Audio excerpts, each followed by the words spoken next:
Hi everyone, welcome back to the 2023 Introduction to Embroidery Calendar Series presented by Nestlings by Robin.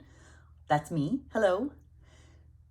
This month we are talking about February, and February's design is this sweet little heart and leaf flower.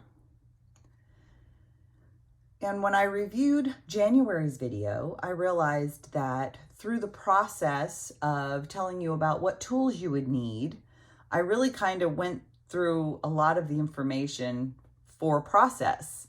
It didn't just give you the tools. And so February's month has process on the back of it.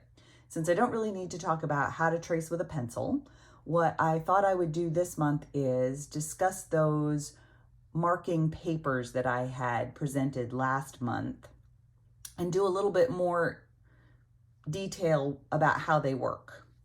So I'm going to move this out of the way and I'm going to show you how to use the papers.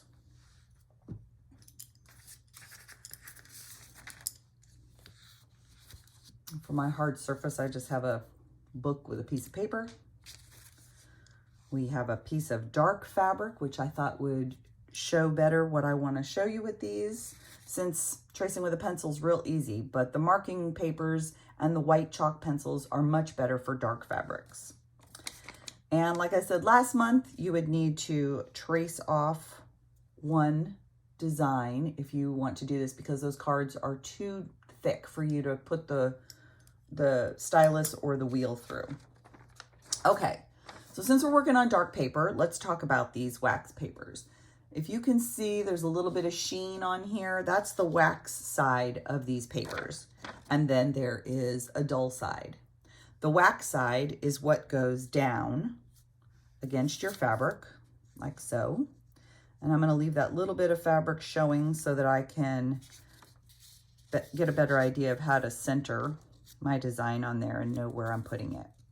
I don't tape these down. I just use my left hand to hold it really well while I'm doing this.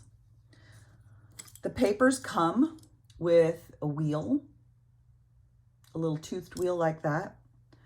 But sometimes I also use a stylus. I have this really nice double-ended stylus that I received from Benartex, and it has a smaller ball point on one end. Now I will say that the stylus can be a little tricky. You have to get used to it because it's going to want to slide sometimes. So you really have to kind of just maybe do little bits at a time.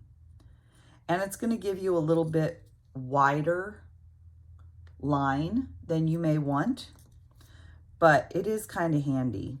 And so if you just kind of go slow and have a little bit of control, you'll be able to control how that line works, because it does want to slide occasionally.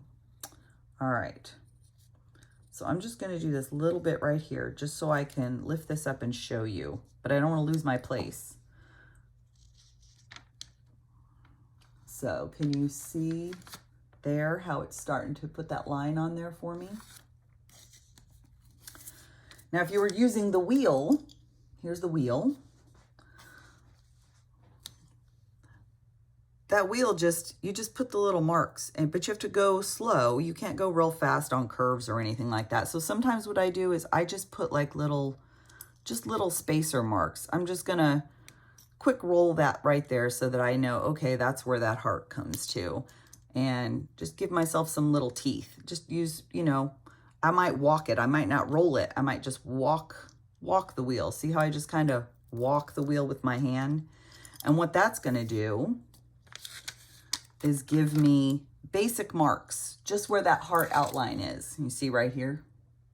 And then what I'll do is I'll come back with my white chalk pencil and I'll just go over those lines and deepen that for myself so that I can see where I need to embroider. And a lot of times you don't need a full line. If you're experienced enough that you've been doing this for a bit, as long as you get a general idea of where you need to be, that's mostly what we need. All right, let me see what we get there. Oh yeah, see how deep those lines are? So those are nice, good lines. And then when you're done, you just lift it off. And as we discussed last month, You'll add your stabilizer to the back, put it in a hoop, stitch away. Have a good time. All right, now that we've discussed marking as part of our process, I also want to talk about one of the ideas that we had in there. One of the ideas that I put in there was making these cute little sachet bags. Now, I don't know how many people use sachet bags anymore, but it just seems like these tend to be the bags that a lot of people, if you buy something online, a piece of jewelry, something little, they put them in these little presentation bags and send them to you. And the hoarder that I am, I keep them all. And so this is just a fun little way to upcycle them. Once I have my embroidery done, I hemmed in, I'm gonna turn it over.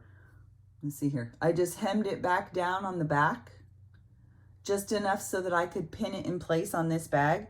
And then I used one straight stitch and one colonial knot.